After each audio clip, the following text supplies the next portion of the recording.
Today in the Lazy RPG Talk Show, seems to be a sale on various D&D books going on Amazon, maybe for Prime subscribers. We're going to look at that, including one of my favorite books is available for very, very low. We're going to talk about what we actually need from Wizards of the Coast when it comes to D&D. When we look at what Wizards is doing with D&D in 2024, how much does that really matter? Where does it matter? What does it mean for us as GMs? What does it mean for the TTRPG community overall? And trying to set our baseline expectations of what we can expect and what we can do about it. We're going to talk about running monsters in dynamic situations.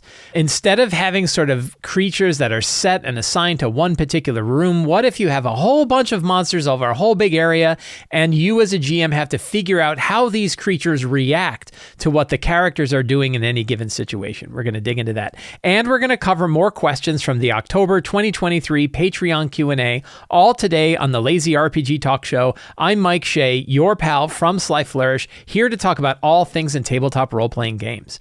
This show, like all of the work of Sly Flourish, is brought to you by the patrons of Sly Flourish. Patrons get access to a ton of different features, including the City of Arches sourcebook, Uncovered Secrets Volume 1 and 2, a dedicated Discord server, a bunch of exclusive adventures, the monthly Q&A, and a whole bunch more. It's very low cost to sign up, but most importantly, it helps me put on shows like this. To the patrons of Sly Flourish, thank you so much for your outstanding support. So this past week, I got word that there were some crazy good deals going on various D&D books. And the one that caught my eye was Van Richten's Guide to Ravenloft, which is probably my favorite book that Wizards has produced over the last couple of years. It is an outstanding book with a ton of material you can use to help build your own adventures, your own campaigns. You can mix it in with other worlds. I used it as side by side with Wild Beyond the Witchlight to create these things called Dreadful Incursions. It's just an outstanding product. And when I picked it up, it was $12 on Amazon. I was able to pick it up with 2-day delivery through Prime for $12. I bought 2 copies. I already have it. I have the special edition cover, but I bought 2 other ones because I'll just give them away. I'll just find friends of mine that don't have it, or think, and I'm like, $12. It's crazy. It's a $50, $60 book, and it's selling for $12. So it's still on sale. The price seems to be changing. I don't know how it's all working. The prices seem to be changing. It's now $16.50, but you can still get it for very, very low. Other books are also on sale too. Waterdeep Dragon Heist is on sale for $15. Is it worth $15? It's a good adventure. It's not bad. It's okay. It's kind of in the middle of the pack as far as adventures go that I've run. But you can get a lot of material from it. You get the Gazetteer for Waterdeep. You have a whole bunch of different things that you could harvest for your own adventures if you want. And with a little bit of wrangling, you can make Waterdeep Dragon Heist an excellent, fun adventure. So the fact that that's $15 for a hardcover, big, thick adventure is really good. The Player's Handbook, the core books themselves seem to be going for like the typical $20, $30, but I have seen those dip very low. I've seen the Player's Handbook go down to $19, which is really, really, really, really low. And as we get into the holiday season, when we start to get into November and December, we're going to see even bigger deals going on out of a wide variety of books. This is a great time to fill out your library.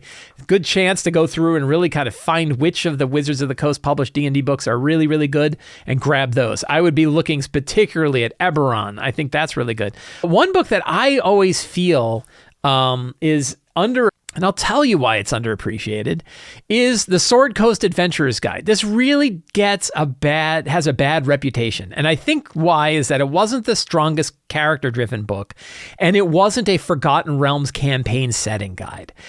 I think that's because people don't recognize what this book actually is.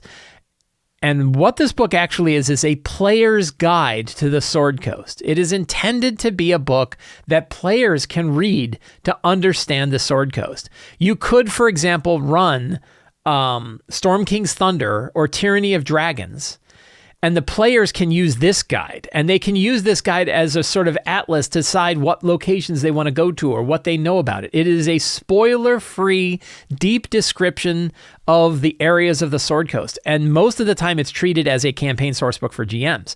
Now, GMs can certainly use it, and there's lots of ideas in here. There's lots of things you can pick up in here that you can use for your own adventures. It was one of the first book hosts put out for 5th edition. It came out in 2015, so it's an 8-year-old book.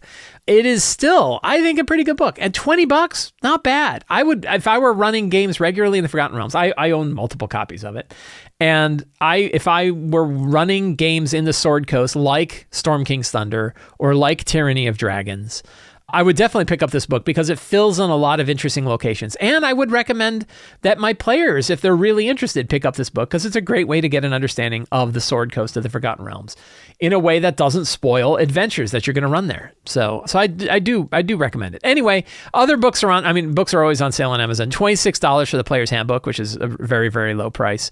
But I've seen that dip below $20 in some circumstances. So a lot of different books that are on sale. Good chance to kind of fill in your library. And I think a good opportunity. And I think we're going to keep seeing this going in the future. Over on EndWorld, there was an article, and I think it got picked up by a few different groups that said that Wizards of the Coast is no longer using Penguin Random House to distribute Wizards of the Coast books. And we don't really know what this means. There's, I don't think it means anything really tremendously big for the industry. It mostly is just saying, hey, we're going to be using our own internal distributor, the WPN, to distribute books. Friendly local game shops are going to get it. Other book title places are going to get it. It's still going to be available in different places. But one of the rumors is that this is going to affect how Wizards of the Coast books are published on Amazon, and that they might have more control over that, which means it's possible. I don't know if this is true, and let's look back in a year and find out. These may be the lowest prices we ever see on these books, because it's possible when Wizards picks up their own prices, they're not going to want to go through and do these super deep discounts that Penguin Random House was willing to do in order to move product through. So we'll see sales and stuff like that, but that idea of getting like Van Richten's Guide for $12, you may not see that again. So these may be the lowest prices we ever see on Wizards of the Coast books. I don't really know. A lot of the details of this is hard to figure out. And it's hard to know exactly what's going to happen with sales in the future. But we know that Wizards is very interested in being direct sales, and they're doing sales of their books on D&D Beyond and things like that. So things could go. But sometimes these prices, we know that it costs them more to print the books than the price that we're paying for it. Like Van Richten's Guide for $12. I don't know that's really close to a print price. It's really outstanding. Anyway, you should probably pick up Van Richten's Guide for $16 if you don't have it, because it's a really good deal. Over this past couple of weeks, I think the whole topic of Bastions in the playtest, I think, got this conversation started. And I've had multiple conversations with my patrons, Sly Flourish patrons, with friends of mine, other designers that I've talked to about this, other friends of mine. Hey, John, my friend John sent me an email about this. And there's a lot of talk about what this kind of thing means and how we feel about it. And the interesting thing is comments on the video that I did last week where I talked about the Bastion system seemed to be, I didn't do a data analysis of it, but about half of people said, no, the Bastion system is great and we should have it. And another half are like, this is terrible and I hate it. So there seemed to be a good mix of people who were eager for the Bastion system, or people who also felt the way I did, that seems like a high page count for something that hopefully you could fit into a smaller number of pages. And there may be other things we would want to have in the DMG other than that. I don't know. And I don't know how it's going to turn out. But what I can tell you is I'm generally not worried. And it's not that I'm not worried because I know what direction they're going to go. It's because I know that whatever direction they choose, things are probably going to be just fine. And that's what I wanted to talk about a little bit right now, is that when it comes to what Wizards of the Coast and decides to do with D&D, what effect does that have on this hobby that we love for game masters in particular, right? For those of us who are running games, who are bringing groups of people together to play games, how does it affect us and what does it mean? And I think there are a few things that I don't have an answer exactly, but I think there are some considerations that we may want to keep in mind while we're thinking about this topic. So when I think about it, I started with the premise of the question, what do we need from Wizards of the Coast when it comes to D&D? What do we really want from them? What do we feel a drive for them to do? And then how much does the stuff that they do really matter to the hobby or not? So to give an example, when I think about what I really want is I want to see the game continue to grow and thrive. I want to see more people playing it. I want to see more GMs that are running the game. I don't care if they stick to D&D, but I want them to come in, and D&D seems like the easy on-ramp. It seems like the clear on-ramp to get into the world of TTRPGs. And I'm totally happy if people grab D&D and run with it and stay with D&D and never even think about anything else. I'm also equally happy if they're immediately dissatisfied, but they go and they pick up another RPG and they play that. I'm totally happy with either of those things. I want the hobby to grow. I want to watch more GMs playing the game.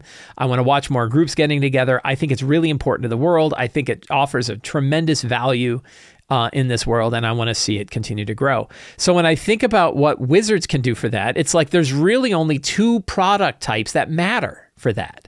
One is the starter set. Having a good starter set that's out there, that's in Walmart, that's in Target, that's easy to buy, that's low price point, that you can find anywhere, and that it's easy for somebody to say, you want to get started with D&D, buy this box. It has everything you need. It has adventures, it has characters, it has dice, it gives you instructions on how to play, and you're able to play it and run it and enjoy the game and see what the game is able to offer. I feel like getting the starter set right for a bunch of reasons is the most important thing that Wizards of the Coast can do. And I'm glad to say that the starter sets that have come out, the original Green Dragon starter set that included Lost Mine of Phandelver, the D&D Essentials kit, which is a fantastic value when sometimes you can get that for $12, and that has tons of stuff in it. It is an amazing package for $12, and also an outstanding adventure.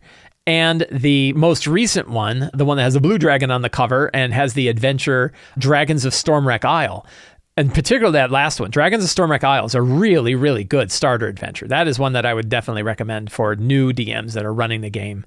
It's easy to run. Your characters won't all get killed. It shows you a lot about what's going on with D&D. It's got cool lore, pre-gen characters. It's really, really good. I feel like it's most important for Wizards of the Coast to get starter sets right, because I have a feeling that new groups that are just getting into it are probably going to start with a starter set more than they would start with any other book. Maybe they get a Dungeon Master's Guide or Player's Handbook or Monster Manual, but think about the price difference. It's 10 times higher in cost to get the three core books than it is to get a starter set, generally speaking, right?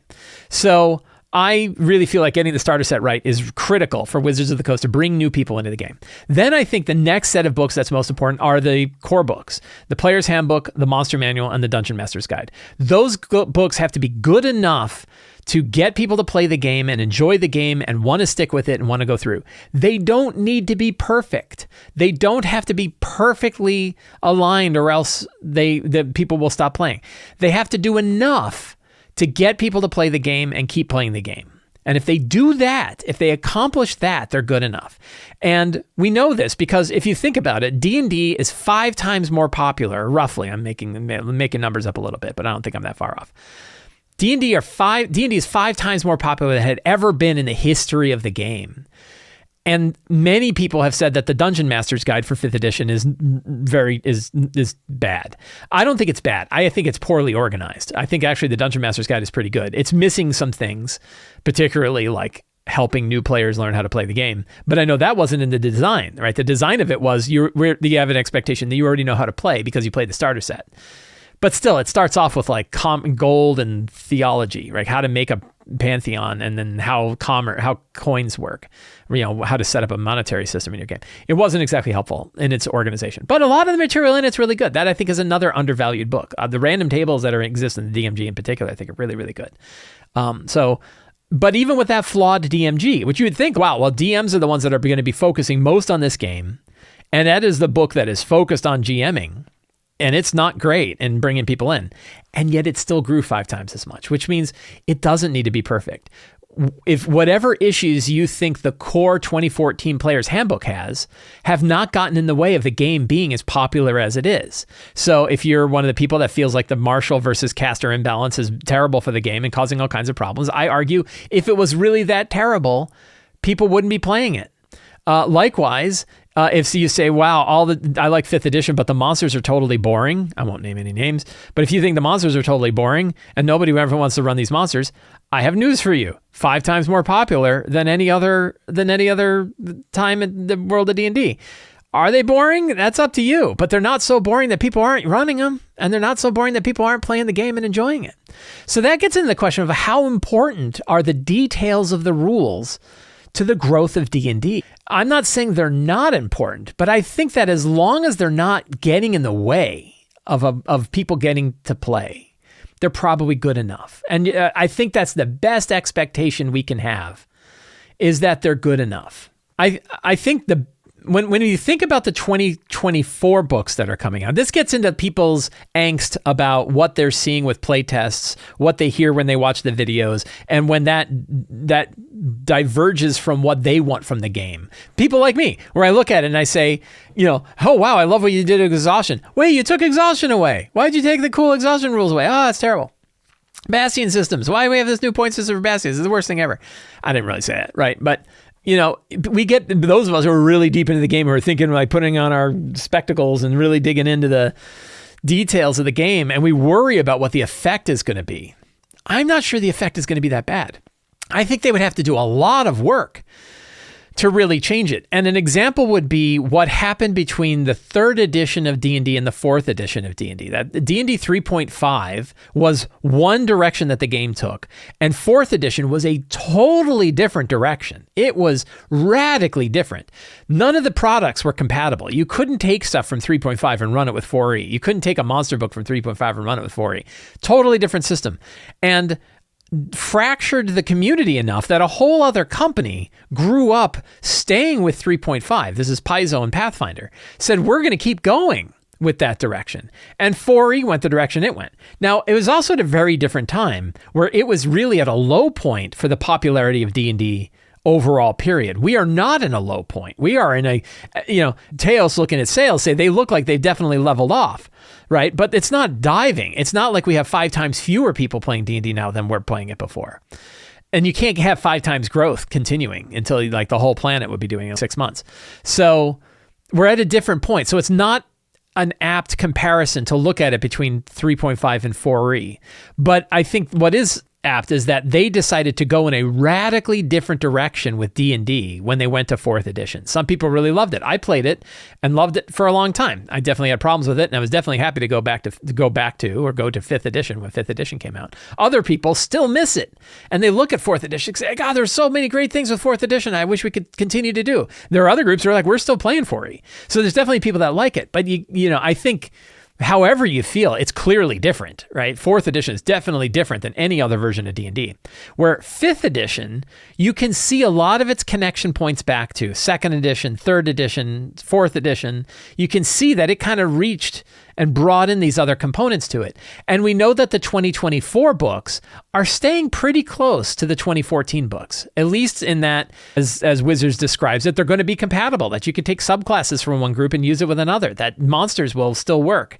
They might change some of the design ideas. They might freshen some things up. They might add different subclasses. They might come up with new tech or whatever. But generally speaking, it looks like it's going to be pretty much the same. The math curve is going to be the same. The power curve is going to be the same. We're going to see a lot of the same kind of stuff, which means it's not going to be that different. And that means if it's not going to be that different, whether or not it is significantly better or significantly worse is probably not going to have that big an effect on whether or not new people are coming into the game or not, right? It's not like people are not going to know. There's other things Wizards could do that would damage the ability for new people to get into the game. And I don't think, I expect, if we look at what they're doing with the 2024 books from the play tests, and we think about it, I like to say, we have sort of a probability bell curve. And on one side, it's going to be a complete disaster. And on the other side of that bell curve, probability bell curve, it's going to be 5 times better than the version that we had with 2024 or 2014, right? It's going to be just everyone's going to look like, so much better. Oh, that's so much greater. Those are on the far extreme ends of the likelihood. And I don't think either of those are likely. I would heavily bet against either of those two things happening. I would probably bet more that there are going to be some changes that are pretty cool. There's also going to be some changes that are probably not great. And each of us are going to decide what those are. You might decide, I don't like how they're handling ancestry and species in the new one. I liked it the old way with races. Or you might say, I like the old spellcasting monsters the way they did. I don't know if there's many people who like the old spellcasting monsters. But other people go, well, I really like how the new monsters have all of their all of the chunkiness of their effectiveness is in the stat block, and I don't have to go reference a player's handbook to go find out what every spell does when I want to run a mage effectively. So there's lots of things that they're probably going to do where you go, oh yeah, that's definitely better. And there's some things that go, that's not great. And we might say, yeah, they wasted 20 pages of the Dungeon Master's Guide on a Bastion system that nobody uses. But that's not, and I'm not saying that's going to happen. It could be, wow, they put 20 pages of the Bastion system and it's awesome. Bastions are so much better than everything else we ever had. It's possible. There's going to be things we're going to like, and there's going to be things that we don't. There's going to be things I like that you don't like. There's going to be things that I don't like that you do. We're all going to have different feelings about how this goes. I seriously doubt if we were fans of 5th edition, we really liked 5th edition, I doubt there's going to be things that they are going to do with the core books that are so extreme and divergent that we say, you know what, I don't even want to play 5th edition anymore. Maybe I don't even want to play TTRPGs anymore. I'm going to go and just, I don't know, play Marvel Snap. That, what would have to happen for that to be that extreme? And the answer is a whole lot, and it's not likely. So that means whatever they do with the core books, I think they'll be fine, right? I think there'll be stuff we like, there'll be stuff we don't like, but I don't think it's going to have a massive effect on how well people join the game or not, or new people joining the game or not. I think the things that are going to get people to jump in and play the game have less to do with the specific rules that are in the book and more to do with circumstance and marketing. Circumstance would be a new Stranger Things season that puts another highlight on Dungeons and Dragons again, or another big pop culture reference that decides that they want to talk about Dungeons and Dragons again. Seeing more people, Vin Diesel playing D&D, more, continuing and growing interest in Critical Role, other cartoon series, baloney, who knows? But I think D&D getting out into the pop culture is going to have a bigger effect on people coming to the game than the specific instances of the rules that are in the game, unless it's just unplayable. And what's the likelihood of it being unplayable? Not, in my opinion, not very likely. I don't think people are going to pick up the 2024 Player's Handbook and Dungeon Master's Guide and Monster Manual and find them so much harder to use effectively and for the fun of the game than the 2014 ones did. I don't think that's very likely. I think they'll probably be fine, right? And so I think that's where my headspace is. And if people ask me, and people have asked me, what do you feel about that? How do you are we aiming for disaster? I say, no, I don't think so. And I honestly am not that worried about it. When I look at the things that go on in the playtests, I tend not to worry about it that much. I joke that if they can't fix the poison immunity in Heroes Feast, it's time for me to go play Marvel Snap instead of playing D&D. That's not really true. I can just say it's resistance, like it should be. But I think that we're all going to have like specific things. Those of us who are deep into the game, if you're watching this show, you're probably deep into the game, right? I don't think we have many people that are just kind of casual surfing through YouTube and run into this. I think we're all thinking a lot about it. I think we look at the playtests when they come out. We read forum stuff about it. We discuss it with friends. We discuss it online. And we have a lot of deep thoughts. And it's hard for us to step back and look at the things like Bob Worldbuilder did, which is that the popularity of D&D is almost directly proportional to Stranger Things, right? He showed, there's a good video, you'll find it in the show notes, that he did this great video that showed that there was a direct correlation between the growth and popularity of Stranger Things and the growth and popularity of D&D. That alone had a huge effect. And he did it in a predictable way. What was really interesting about what Bob Worldbuilder did is it's one thing to draw a correlation, right? Because we know correlation is not causal. It's something else to look at the correlation and say, therefore, based on this correlation, I bet that I can predict the next part. And before season 4 of Stranger Things hit, he predicted there would be another surge in the search history for Dungeons and Dragons. And he was correct. He then came back and said, turns out the new episodes hit Netflix, and there was an immediate rise in searches for D&D and D&D related IP like Vecna, which is not out of hand. That makes sense. But I bet you that leading people to go buy a starter set or leading people to go buy the core books and learn how to play D&D has a bigger effect on whether or not people come to D&D and maybe stay with D&D than the intricacies of the rules that come out. So that's one thing. I think another piece is that, in my opinion, and I've argued about this with friends of mine as well, I don't think the other products that Wizards put out matter that much. because I don't think those are the products that bring people into the hobby. They're already in the hobby once they start looking at these products. So I've talked on the show that I get bothered when Wizards of the Coast puts out products around IP that they own, and those products don't hit the mark. And Spelljammer was the one that I brought up often, that I felt like Spelljammer was this bit of IP that Wizards has had for 30 years, more than 30 years. And then they put out a single box set. That was probably the only box set we're going to see, the only product we may see for Spelljammer. And it wasn't great. It didn't actually have a campaign guide in it. And I felt like when, those of us who are fans of some of these pieces of IP and want to see them do well by it, they're the only one that can. And when they fail that, then we are let down. I have good news. I'm going to talk about the Planescape box set. I have access to the Planescape material through D&D Beyond already, and I spent some time reading it, and I'm going to do a deeper spotlight on it. But what I will say, it's definitely better than Spelljammer. It actually has a campaign sourcebook. It's got a 96-page campaign sourcebook, 80 pages of which are true, honest-to-God sourcebook level material. Really good stuff. It's also got a longer adventure that lets you explore all of the different locations that are kind of described in the Planescape setting. A lot of time spent in Sigil, a lot of time spent in the Outlands. So that looks really good too. So from what I read, I like it. I definitely have some qualifications. There were some parts of it that I looked at and went, that's not how I would have done it. But I think everybody's going to have stuff like that. But it's definitely a stronger product than the Spelljammer product was in my mind and from my initial look. But we'll talk about that some other time. When it comes to the other products that Wizards puts out, I just don't think they matter that much.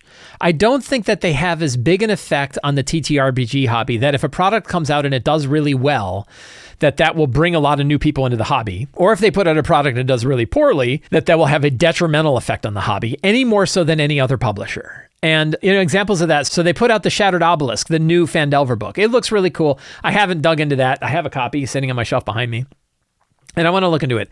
How well that book doesn't move the meter very much at all, if at all, on how TTRPGs are doing. All of the individual stuff doesn't. Now, some of the player-focused material, like your Tasha's and your Xanathar's guides, I think if they blow one of those, that could have a detrimental effect on the hobby. Not huge, but it'll move the needle. And if they do one that's really good, like Xanathar's Guide. Xanathar's Guide was a really, really excellent book. Xanathar's Guide, I think, can move the needle in the positive direction because it keeps people playing. It sort of bounces them to the next wave because there's now enough material that they have lots of different subclasses that they can play. They have lots of different material, and it's coming from the core publisher of the game, which seems to get a lot more play than third-party publishers or other 5th edition publishers putting out supplementary subclass stuff, which is a bummer because I would love to see other 5e publishers who are publishing subclasses. I'd love to see their stuff get used more, and that can bounce the hobby. And I'd like your help, right? You as a GM, all of us, I think, can do a lot more to bring in other 5e publishers to our table so that we can enjoy the game in lots of different ways, in lots of different directions, and not count on Wizards of the Coast to drive our happiness with D&D, which is something I've always talked about, right? Don't let Wizards of the Coast drive your happiness with the TTRPG hobby. Right? Instead, find the parts of the TTRPG hobby that you can hang on to, that you have control over, and that you can dictate. And then Wizards of the Coast becomes one of the many different 5th edition publishers that are publishing products, many times outstanding products that we can then bring to the table and use to build our game. It's our game, not their game. It's our game at the table. We're the one running it. We get to choose which sources we use. We get to choose what house rules we put in play. We get to choose what sources we limit it from or what focused set we bring it on. There's lots of different things we can do to tune our own game to be the kind of game that we want to run with our friends. So anyway, so I thought that was an important conversation to help people get their hands around what all of these changes in 2024 mean.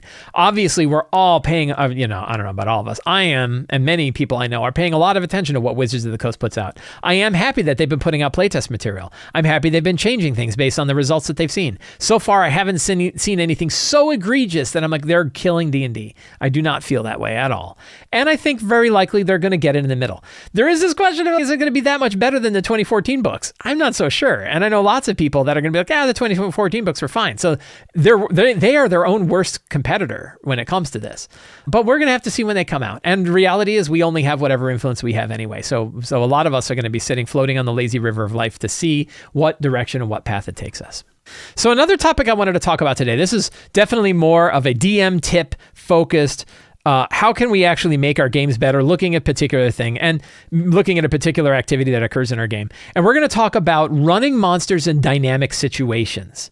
So I'm going to create a false dichotomy of dungeon crawls versus dynamic situations.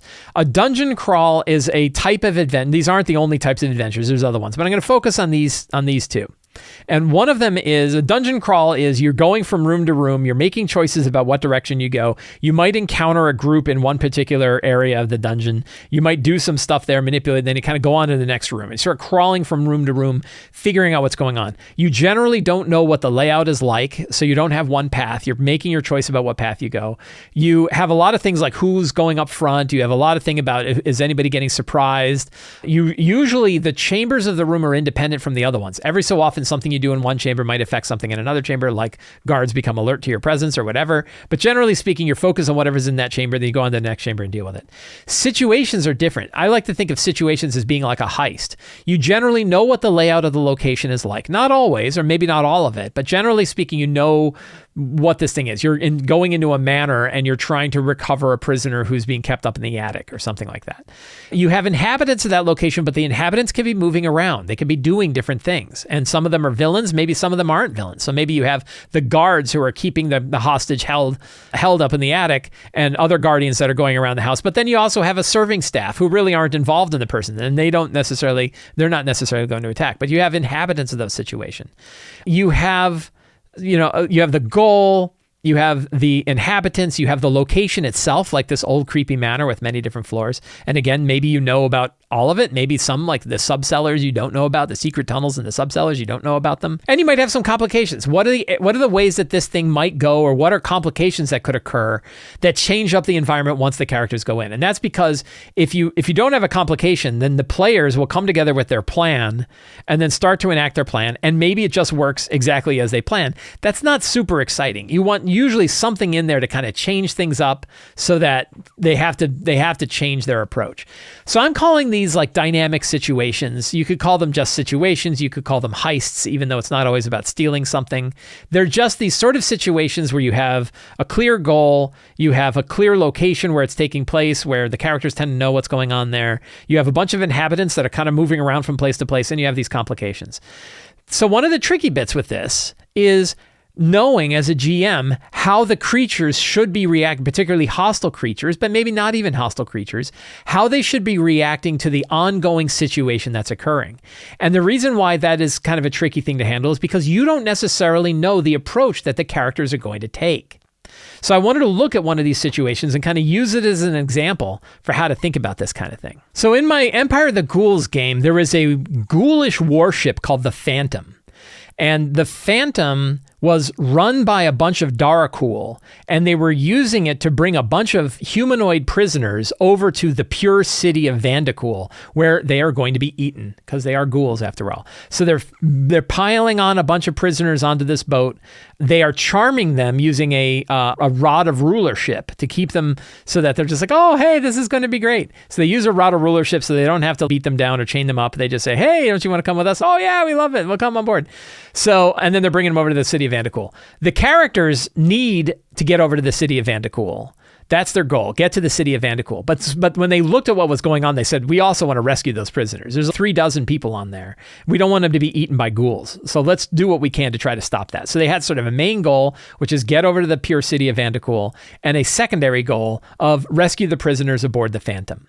And when I set this up, this is a really excellent, if you're looking for ship maps that you want to use at your table. Paizo, as part of their Pathfinder flip mat collection, has a bunch of different ones, but this is one that I really love. This is actually a double-sided map. It's side one on one side, side two on the other, and it is a great big, bigger than the normal size poster map that has a 5-deck ship, 3-mast, 5-deck, 4-mast, 3-mast, 5-deck ship.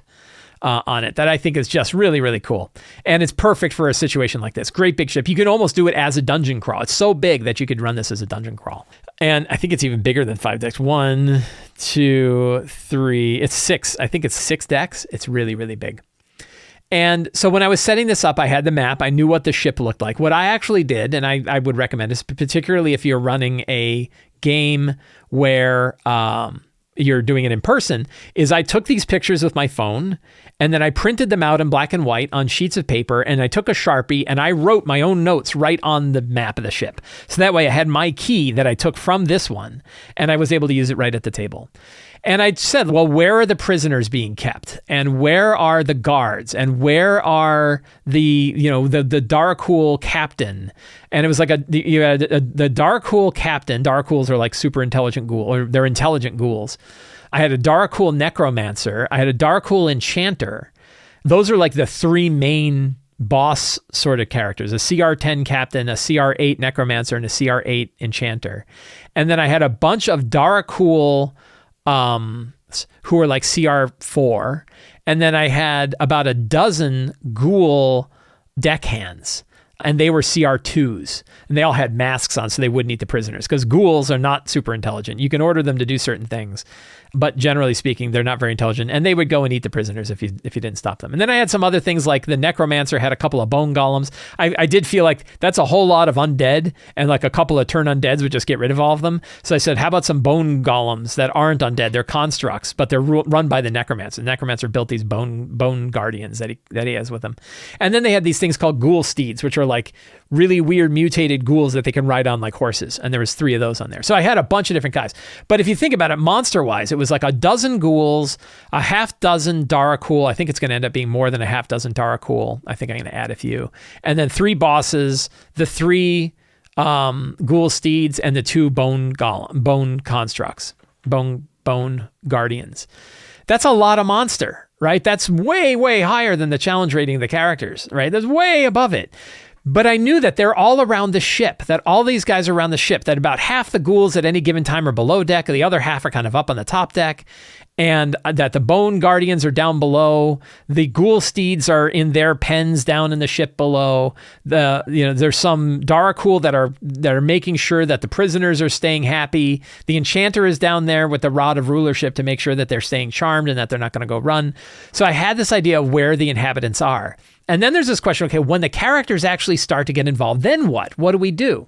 And one of the key things is that while if you were to look at the list of monsters that were here, a dozen ghouls, maybe 9 Darkhool, 3 Darkhool bosses, 3 ghoul steeds, 2 bone golems, that if they were all going to get attacked at the same time, if they were going to fight all of that group at once, they'd just get killed. It's way too many. But they're all spread across the ship.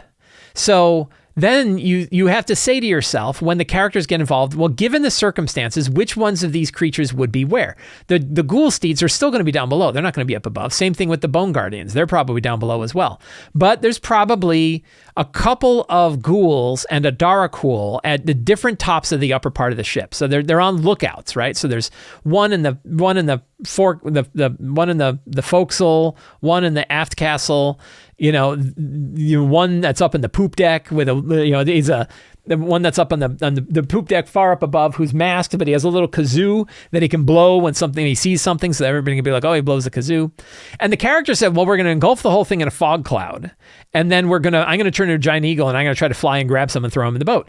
The great news is there's so many ghouls that they could totally do that. So the druid cast fog cloud, turned into a giant eagle, and is flying through, and he's grabbing ghouls, and he's throwing them over the side. He threw the necromancer over the side, but the necromancer would fly. But then he hit the necromancer enough times that the fly failed, and the necromancer went into the drink. And so then you decide, given what the characters are doing, which numbers of these monsters are likely to hear about. Do one of the monsters go below decks and say, hey, a bunch of things are happening down up above that are really bad, and then, let's go find out. At one point, the ghouls were all eating. They were all having a big humanoid stew.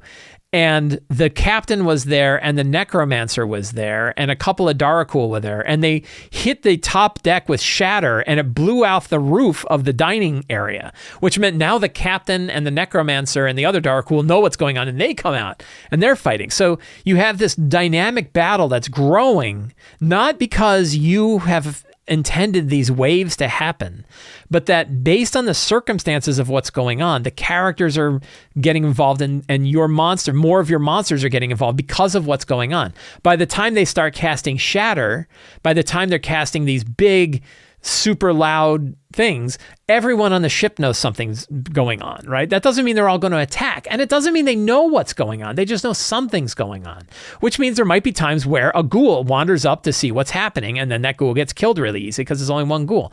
It's only later when the necromancer makes their way back onto the ship, but doesn't go to the top deck. He's like, twice I've been dragged off by a giant eagle, so I'm not going back up there. I'm going to go down below, and I'm going to get my bone golems, and we're going to take the bone golems, and I'm going to go attack with all of those. That, like, you want to think about from the enemy standpoint, what would they do to react to the situation? What if you were in their shoes? What would you do if you were a Darakul necromancer who just got dumped in the drink twice by a giant eagle? You'd probably stop going on the deck. You might say, I'm going to get a big rope and a grapple so that every time I go up there, I'm going to grapple myself to a piece of wood. So if the eagle tries to grab me and pull me away, he can't, right? You'd probably come up with stuff like that.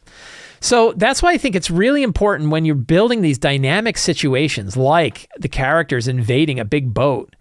It's a good rule of thumb, in my mind, is have lots of monsters, way many more monsters than you think the characters could handle in one battle, but not so many monsters that it doesn't make sense. You want to have enough monsters. When I sat down and figured out what the crew of this ship was like, the crew of the Phantom was like, I knew roughly how many ghouls made sense. That idea that there's maybe a couple dozen ghouls to manage 3 dozen prisoners as they're making their way across. That seemed to make sense to me. The other thing was complications. What were the complications? So I had 2. One was the ship called the Phantom is actually possessed by a phantom, by a ghost that is a tormented Minotaur hero that one of the player characters actually knows of a hero. They know who this hero is. Well, that means the characters can try to affect the ship by affecting the ghost that's possessing it to get it on their side. I thought that was kind of a neat twist. That's a twist that's on their direction, right? Then another twist is there's also an albino kraken that's out there in the Sulphur Sea that's following along and trying to eat things. And that kraken might pipe up. It's albino because I have a miniature for it, and the miniature isn't painted. So it's a pure white kraken. And I'm going to have the kraken pop out of the water and start eating folks. And so that's a complication. Does the kraken start to attack the ship? How do the characters get the kraken away from the ship? Because now they need the ship intact because they're out in the middle of the sea. So they need the ship intact. They have to get rid of the kraken, but also have to worry about the ghouls that are there too. So that's where you get these dynamic situations that occur. But I think that a good rule of thumb is lots of monsters who don't act optimally is a good rule. A lot of monsters who don't act optimally. So what that means is you want to put all of the monsters out there that you think make sense for the given situation, even if it's way above the challenge rating that the characters should typically be able to handle. But the monsters don't know what's going on, and they're not acting purely in an optimal standpoint. They are not configuring themselves in perfect battle groups and attacking. They're running around. They don't know about things. They're getting grabbed and thrown into drink and eaten by a kraken, right? Because you have so many monsters that are doing all these things, you don't mind when a bunch of them get turned, or if the characters find some crafty way to get rid of half of them.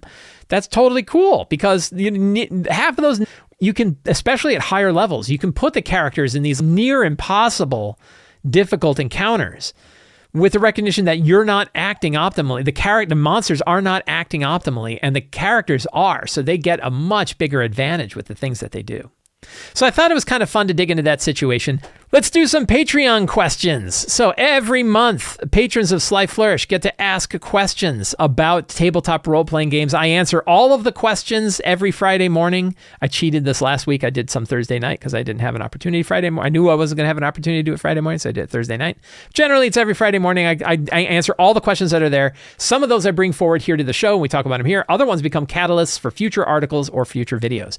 Brad T. says, I'm grappling with a challenge in my Waterdeep-based homebrew campaign. One player constantly leans towards seeking help from city authorities like the Guard Watch, Magic University, and the Temple whenever they face challenges. They argue it's realistic for a city like Waterdeep to handle such problems. Others in the group are divided on this approach, citing realism and lack of heroism as concerns. I worry it might become the default, lessening my enjoyment as the DM. How can I encourage a more heroic approach from my players and reduce their reliance on continual external assistance or handing off of responsibilities in our adventures? Many times, this is something I see a lot with many questions that I get on the Patreon Q&A and discussions that we have on the Discord server, things that I've read on Reddit, other places where DMs come and typically have a problem. And I feel like it's a little bit of a cop-out, but I don't know a better answer. And that's that the importance of defining what the hero's role, what the character's role is in the game during a session 0, almost before they've built a character. If you do it before they build a character, then if you do it before they build a character, then they can build a character around those ideals. And an example would be in a situation like if you're doing a Waterdeep base game, and let's say there's like a threat to Waterdeep, right? You could have it that a core characteristic, a core bond of all of the characters is that they take personal responsibility for defending Waterdeep from the forces of evil. And you write that in your session 0 notes. During your session 0, you tell them that they have this bond. They are not allowed not to have that bond. That all of the other drives and directions that they have as characters, they have. All the backgrounds, how they got together, how they join up, all of that is great. But the one thing that all of the characters share is this drive to protect Waterdeep from the forces of evil, which means that none of the characters would have it built in them to go talk to the town guard to handle their problems or talk to the university. It doesn't mean they can't talk to these groups. They should, but it means they take the personal responsibility to do so. And so and what I get is a lot of times when we see players who are running characters in a separate direction from where we as the GM would like them to do it, or it's separate from the other players and the other characters, a lot of time it comes down to that idea that the character that they built doesn't have the bond that ties them to what the theme of the adventure is. And this is one where you can just tell them. You don't have to hint it. You don't have to hide it. You don't have to bury it in the plot. You don't want them to pick it up on their own. Oh, they'll miraculously just make sure to build character. Just tell them. Tell them your characters take personal responsibility for the drives of Waterdeep. If this situation got bad enough, you could sit down with them and do what they call like an in-campaign session 0, where after you've already run it, you can say, one of the things that will make this campaign really enjoyable for all of us is if all of the characters take a personal responsibility for defending Waterdeep from the forces of evil. So I know that you had a tendency to want to give that off to the guards or give it to the magicians. This game will run better if your character is taking that responsibility personally. And if they say, well, that's not what my character, then you do say, well, maybe you want to start with a new character that has that. And that's like I will kill your character if you don't do that. Kind of. It's not really a threat. But you can say, if your character is really not on board with the theme of the campaign, none of us are going to have a good time. And you probably want to build a character that is going to have a good time. Your character works with your group in companionship to prevent threats from, to stop the threats that face Waterdeep. That's terrible, but you know what I mean. So a lot of these issues I think can get covered in a session 0 before you've actually started running the game and before they've started building their characters. And B, you can stop in the middle and do it, but the best way to do it is just have them wire it in, right? That hardwire the characters, whatever they're going to do, hardwire the characters around that goal. That drive, that ambition to take personal responsibility to save Waterdeep from the forces of evil. That them, along with their companions, take personal responsibility for facing the forces of evil. That it just cuts a lot of yoga that you have to do to try to get the character to finally follow the plot of the adventure. Because that might never go away. They might always be like, I don't know why we're doing that. That's not our business. Now, it may not be their business if your campaign shifts. And it's, well, actually, our job is to save Elturel from the forces of hell.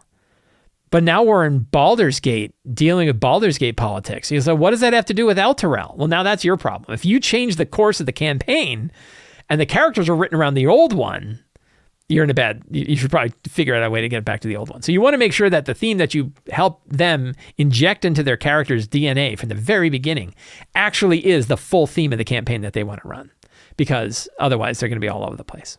Chris B says, do you have any tips for running flashbacks? I ask because I haven't been very successful at running them in the past, but I'm currently running a game using a published adventure that starts off in the middle of the action, and I want to use flashbacks to give players the info on how they got where the adventure starts.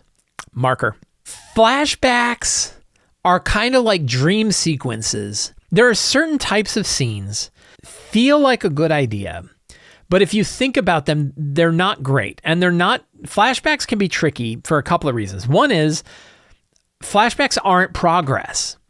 That flashbacks are not actually moving the story forward. They're catching you up to the current state of the story. They're telling you why you are where you are, but they're not moving you ahead, typically. There's probably ways that you can do flashbacks that do, but typically they're not moving things ahead. Also, flashbacks already happened.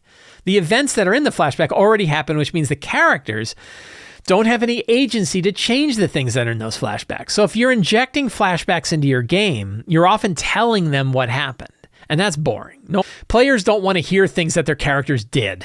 They want to do things. They want to do stuff with their characters, and they want to move the story forward. So even when you do things like dream sequences or flashbacks where the characters can actually be involved in the battle, I've done that, where there's a battle that took place and the players get to fight in that battle. But in the back of the minds of the players, they know that, well, this battle doesn't matter because it already happened. This already occurred. Whatever we do in that battle doesn't matter because we know where we are and we know what has to happen next. So it's one of those things. It's like I had a friend who told me that he hated shows that had dream sequences and he hated flashbacks. He hated the show Highlander. I was like, the whole show Highlander is 50% flashbacks.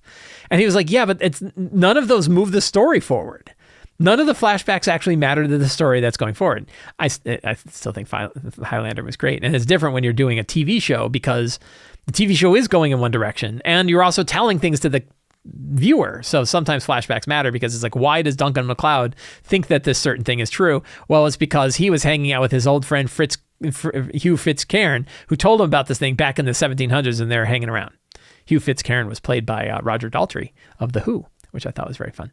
So flashbacks can kind of work in when they're done well in TV shows and in things because you are giving information to the viewer. But remember, the viewer is passive in those.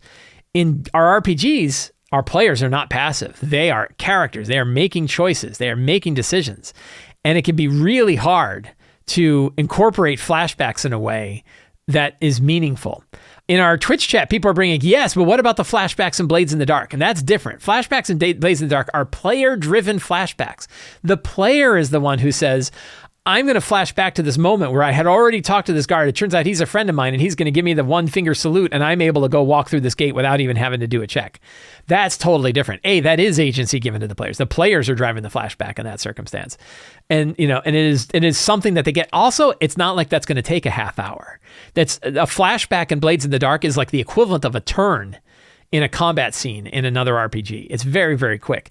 So I would be careful about flashbacks. I would try to recognize that flashbacks are not typically moving the story forward, and they also have a tendency of not giving agency to the players, and neither of those things are particularly fun.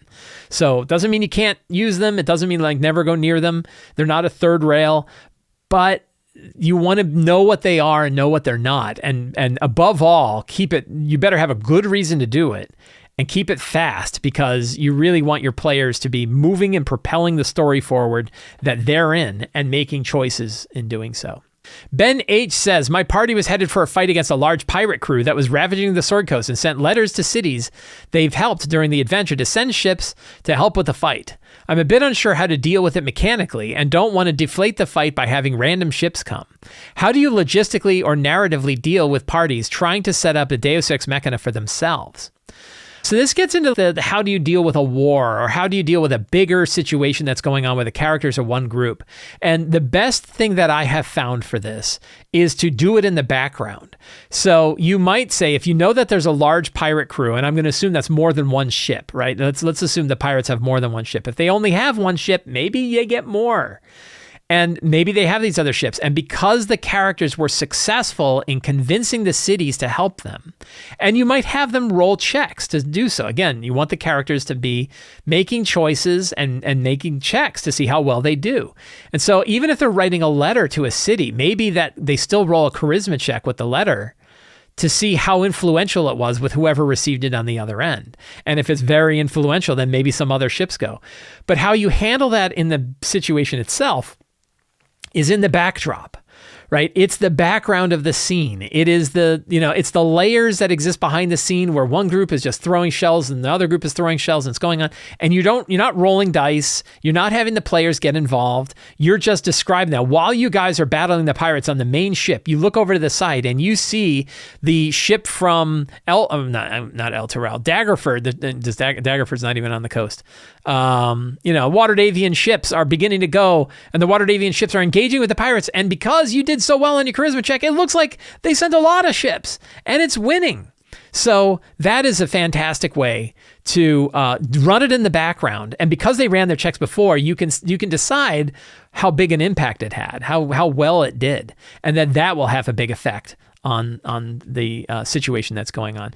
But so I would not worry about it mechanically. I would focus, I think, 5e games work best when you're focused on the set of specific characters, the choices that they're making, and what they're doing that's in front of them. It doesn't mean they can't have these bigger effects, but you run that off screen. And I've done this with many games, and I've had a really good time with it, where the characters have done things. I did it a lot in my Numenera game, where they had entire armies that they convinced to fight on their side, and then we describe off screen like what those big armies did, and they would see the results of that they had made based on these choices. Holy cow, look, we completely destroyed that other army on the other side because we did these other things back in the past. So we got this army and they did all these things. That's where it really matters. But it doesn't have to be handled mechanically. You don't have to roll dice for it. You don't have to come up with a subsystem for it. Handle it in the background. There's so much. This is another big one. In the same way that it feels like, and again, I could be wrong, and it could turn out that no, the session zero doesn't help you near as much as you think it does. But I've seen it work for me. I've heard other DMs talk about how it's worked for them. I've seen many other DMs offer the same advice I offer, so I don't think I'm that far off. That in many circumstances, when you're having these issues of characters who are not tied in closely with the adventure, that the best way to handle that is a session zero before they build their character. The second best time is now. Stop, do that baseline. In the same way, I hear lots of people that have these kinds of problems, or these sort of bigger dynamic things. What subsystem should I put in place? Or if we have a big dragon war that's happening outside the dragon temple, the temple of Tiamat that rose up, and all these dragons are fighting, what mechanics should I use for that? What should I use? It's just handle in the background. Focus on the characters and let the rest handle itself in the background. Don't bother to roll a system for it. Base it on what results the characters chose and go with that. Friends, I want to thank all of you for hanging out with me today while we talked about all things in tabletop role-playing games. I hope you enjoyed this show.